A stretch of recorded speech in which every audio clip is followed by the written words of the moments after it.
Bim, te voici à l'examen. Donne l'écriture complète z égale à quoi? 2 exponentielle de i pi k sur racine de 2. Première question, trouve la forme exponentielle de z. Toi, tu sais que z, une écriture complète s'écrit sur 3 formes. La forme expo, la forme trigo et la forme algé.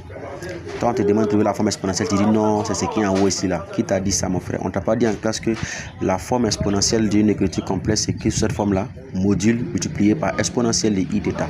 Tu sais, mais tu fais exprès. Tu es paresseux. Alors, je t'explique comment ça fonctionne. La première des choses, c'est de récupérer d'abord la forme de z. On ne sait pas la forme qu'il nous a donnée, mais moi-même, je vais récupérer. J'essaie donc de mettre 2 sur racine de 2 en facteur et puis je mets lui en évidence. Le voici. Car l'écriture qui est là, on peut donc le renommer et on peut donc faire le conjuguer. Ça donne ça. Lui, il est toujours conservé. Mais tu sais que l'écriture qui est là, en simplifiant ça, les deux, qu'est-ce qu'on aura? Racine de 2 de ça. Voici ce qui est là. C'est la forme exponentielle. Il ne faut pas éviter de prendre, évite de prendre les raccourcis, c'est pas bon. Bien. On a maintenant la forme exponentielle. Bim, question 2, on me demande la forme algébrique. Ah, Joe, c'est simple, hein? La forme algébrique, comment on l'obtient? Moi, j'ai déjà la forme expo. J'ai déjà des informations sur θ et puis le module. Joe, je plaque que le cosine θ, ça fait partie réelle sur module. Le sin θ, ça fait partie imaginaire sur module. Jusque-là, ça va. Mais le cosinus de pi sur 4, c'est racine de 2 sur 2. Ça, on m'avait déjà dit ça. C'est bon? Donc, je ne fais que remplacer, n'est-ce pas? Vous voyez? Donc, ça fait racine de 2 sur 2 égale à a sur racine de 2. Racine de 2 sur 2 pour le sinus de pi sur 4 aussi. C'est la même chose.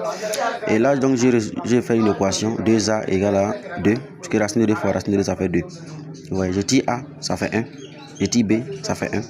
L'écriture de z sous forme algébrique, ça fait 1 plus i. Ça veut dire quoi? Si on m'avait donné ça comme information auparavant et qu'on me demande de trouver le module, j'allais trouver racine de 2. Quand ils vont me demander de trouver un argument de z, j'allais trouver pi sur 4.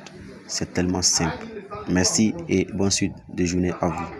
Complexe écrit sous cette forme-là, module multiplié par exponentielle de i d'état. Tu sais, mais tu fais exprès. Tu es paresseux. Alors, je t'explique comment ça fonctionne. La première des choses, c'est de récupérer d'abord la forme de z. On ne sait pas la forme qu'il nous a donnée, mais moi-même, je vais récupérer. J'essaie donc de mettre 2 sur racine de 2 en facteur et puis je mets lui en évidence. Le voici.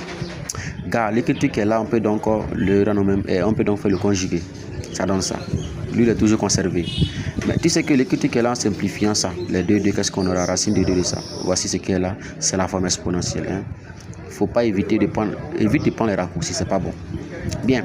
On a maintenant la forme exponentielle. Bim, question 2, on me demande la forme algébrique. Ah, Joe, c'est simple, hein? La forme algébrique, comment on l'obtient?